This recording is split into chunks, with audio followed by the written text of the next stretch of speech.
Hello everyone and welcome to my 2022 Tempoross guide. I've seen quite a few Tempoross guides and I feel they don't convey information swiftly or completely accurately, so with the 1300 KC I have on this account and the 500 KC I've been working on recently on my Group Ironman account, I feel like I can do so. Starting off, the requirements to do Tempoross is 35 fishing, but I highly recommend getting 70 fishing as the XP rates at 70 and above are a lot better. Here are the XP rates for not cooking and cooking the fish at Tempoross, and as I stated, you can see the big jump of XP once you hit level 70 fishing. These XP rates I pulled right off the wiki, and I will say if you're a little bit more efficient, you can get higher XP rates, but in my experience, these are pretty accurate. Now there aren't any item requirements for Tempoross, but if you're doing Tempoross for fishing XP, I recommend the Crystal Harpoon. If you're doing Tempoross for points, I recommend the Infernal Harpoon. Your next best option is going to be the Dragon Harpoon, and if you don't have any of those, then a normal harpoon would suffice. Other than harpoons, if you do have access to the Angler outfit, I would recommend bringing that as well, as it is 2.5% more XP per hour, and if you do enough Tempoross, you can upgrade into the Spirit Angler outfit, which I will go over more so later in this video. Now that you know what to bring, you need to know how to get there. Luckily, they added a very nice ferry option, which is right next to the Alcara Bank, which takes you straight to Tempoross. If you need even more help, I went and quickly made a map showing the red path from the Lumbridge teleport, the purple path from the Duel Arena teleport, the blue path from the Glory teleport, and the green path is the Glory teleport if you have the shortcut unlocked. Now that you've made it to Tempoross, if you wanted to do Tempoross with other people, there are official worlds for Tempoross, which is 341, 422, 463, and 531. I will say 422 is almost always more popular. With everything covered, let's go ahead and hop on the boat, and the Tempoross game will start in 30 seconds. Once you start a game of Tempoross, everything you will need is on the boat that you start on. To start, go ahead and take a few buckets, anywhere from 1 to 3 would be fine. I personally take 2 and fill them with water. This will be to take out the fires throughout the event. Next up, take a rope to tether to the masts, and finally, a hammer to repair the masts if they break. After you've gathered your supplies, you want to make your way to one of the fishing spots to gather harpoon fish. These fish are fired from a cannon to lower Tempoross' energy, and can be cooked to lower more energy per fish, and also grant more points per fish. Once Tempoross' energy reaches 0, then you are able to harpoon at the whirlpool by the pier, which will lower Tempoross' essence. Once Tempoross' essence reaches 0, you have completed the game. One thing to note is that you must get Tempoross' energy to 0 before the storm intensity reaches 100%. If the storm intensity reaches 100%, you will lose the game. If Tempoross' essence is also not depleted after lowering the energy to 0 3 times, you will also lose the game. Now there are also a lot of events that will happen throughout the Tempoross fight, so I will go over all of them and explain what to do when they occur. When fishing, you'll notice a fishing spot appears that is highlighted green by rune light and can also be seen with fish jumping out of the water. When fishing from the spot, you have a chance of getting 2 fish instead of 1, so it is always recommended to fish from this fishing spot if you see it.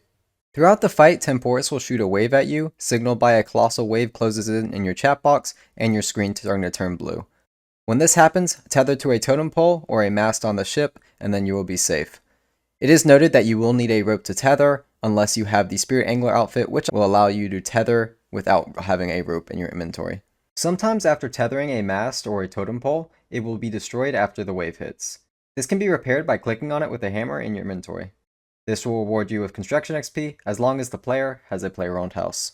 Now if you do fail to tether the totem pole or mast before the wave hits, you will be washed ashore, lose about half of your fish, and then either your bucket, your rope, or your hammer. It is noted if you do have the Emancando hammer, it won't ever get washed away. Another event that will happen throughout the fight, a strong wind will blow clouds in, signaled by a message which will shoot lightning onto the ground, starting fires. These fires can be doused with buckets of water in your inventory. Similar to being washed ashore by a wave, if you run through a fire, you will lose half your fish, and then either your bucket, rope, or your hammer. The final event, Tempoross can shoot water surges at a cannon that you're firing. When this happens, you need to walk away, as you saw there, so you're not affected. When this happens, the cannon becomes unoperable and cannot shoot fish for a few seconds. Now it is noted that it is still worth loading the cannon that is unoperable for a good amount of time, as you will still get the same amount of points and it can actually prolong the event, leading to more points per game. If you do manage to defeat Tempoross, you will be given reward permits, which will allow you to fish for your rewards in a reward pool right next to the pier. The rewards do scale per level, being the best rewards at 81 fishing.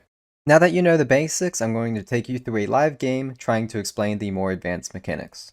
When the game starts, you can go ahead and spam west on your minimap, and no matter which boat you get, that will always take you off the boat first. Always go for the closest fishing spot that you see off the boat, as it just makes the most sense. When going for the green fishing spot, I always fish at least one fish from the earlier fishing spot, as it will queue a fishing and it will immediately catch 2 fish. There is also a method noted that you get 7 fish, then cook the 7 fish, and then the double spot will occur, but I much prefer getting a full inventory than trying to cook that fish, as it'll be around the same time a colossal wave occurs, which should happen here in the next few seconds. Now you have a ton of time to tether to the totem pole when a colossal wave occurs, so as you saw there, I was able to get a few fish cooked, so go ahead and finish whatever action you're doing, and then go ahead and tether the totem pole or the mast on the ship. Now I normally cook my fish as I'm here for points, but when you are cooking your fish, a lot of times a strong wind will blow clouds in and fires will occur. You can kind of ignore them as they don't actually affect what you're doing while cooking. Once I have a full inventory of cooked fish, I just fire them from a normal cannon here. And as you can see, this colossal wave is coming in, but I am going to still wait until the last second to tether to the mast to be the most efficient. Now here's a good circumstance to explain. When the clouds come, it won't immediately rain fire, so you can fish from this spot for a good bit before having to move off the spot. It is also worth noting that as soon as Tempoross becomes vulnerable, any green fishing spot, the fishing spots where you get 2 fish instead of 1, will immediately disappear, so make sure you time that correctly. Now I didn't mention this earlier, but colossal waves will also take out any extra fires lying around, so if a fire is kind of an area where it doesn't bother you, you don't really need to douse it, even though it will give points when doused, because the colossal wave will take it out when it comes. Now, if you're curious of when to stop cooking your fish and dumping because the energy is getting too low, when you have a full inventory, 35 to 40% energy seems to be the sweet spot where you run just out of fish in your inventory when Tempoross becomes vulnerable. And there we are, there is a full game in a mass world getting 5675 points, which ended up being my new personal best just by doing the efficient methods. Now, if you're curious about the rewards from Tempoross, the most common reward are Spirit Flakes.